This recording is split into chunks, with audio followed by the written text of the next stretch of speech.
I'm sure all of us had some memory associated with plum cake, the richness to it, the dried fruits and nuts in it. So, today I'll be showing how to make a plum cake which has a rich texture, flavor, loaded with dried fruits and nuts, and super moist and soft. So, let's get started. In a shallow pan, I'm going to take 1/4 cup of sugar. I'm going to caramelize the sugar without adding any water at first.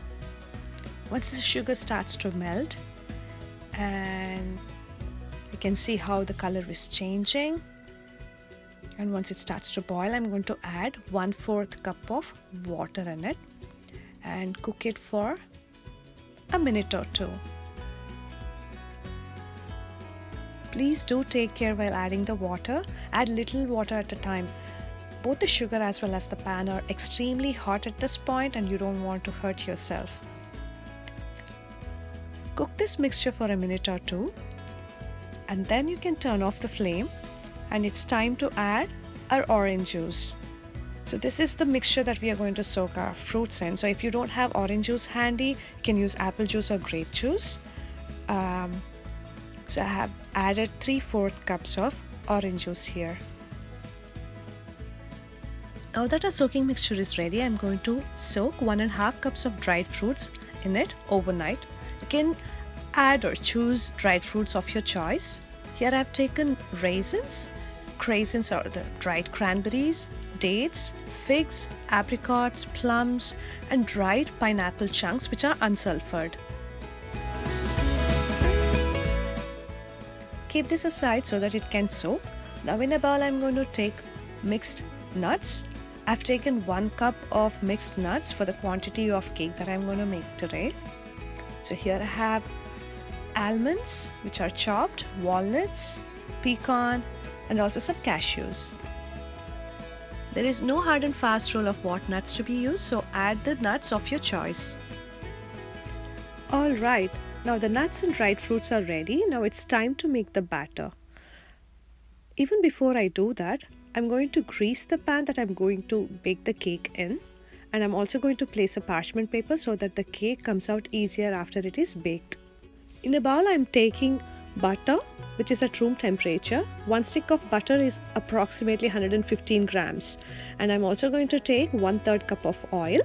Into it I'm adding 3/4 cups of brown sugar, 1/3 cup of yogurt, and I'm mixing it well.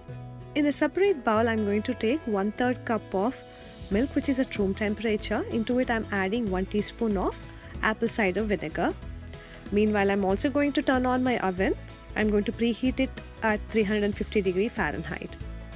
Coming back to our mixture, I'm going to add 1/4 cup of sweetened condensed milk, half a teaspoon of vanilla extract, 1/4 teaspoon of nutmeg powder. I'm going to grate it fresh, and 1/4 teaspoon of cinnamon powder.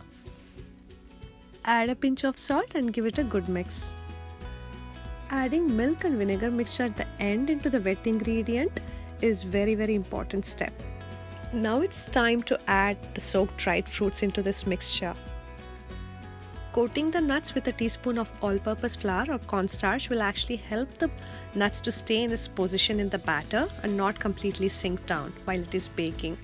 So make sure that you add a teaspoon of cornstarch or all-purpose flour, coat it really well into the nuts, and then combine it into the batter. Alright, now that we have combined all the wet ingredients together, it's time to add the dry ingredients. In a sieve, I'm going to take 1.5 cups of all-purpose flour, 1/3 cups of almond flour, 3/4 teaspoons of baking powder, half a teaspoon of baking soda, and I'm going to sift it through the sieve.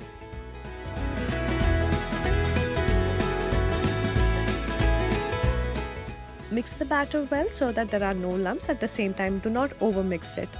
Just use cut and fold method in order to mix this particular batter.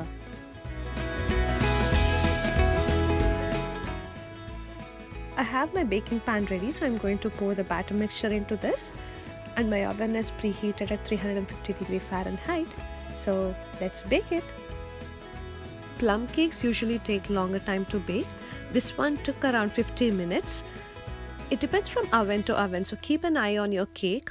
Check for the color on the cake and also see the signs that it is leaving the sides, and also run a toothpick through the cake to see it comes out clean. This cake is our family's all-time favorite.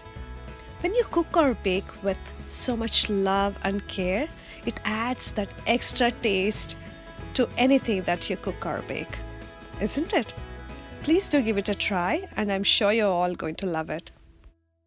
Eat healthy and stay healthy.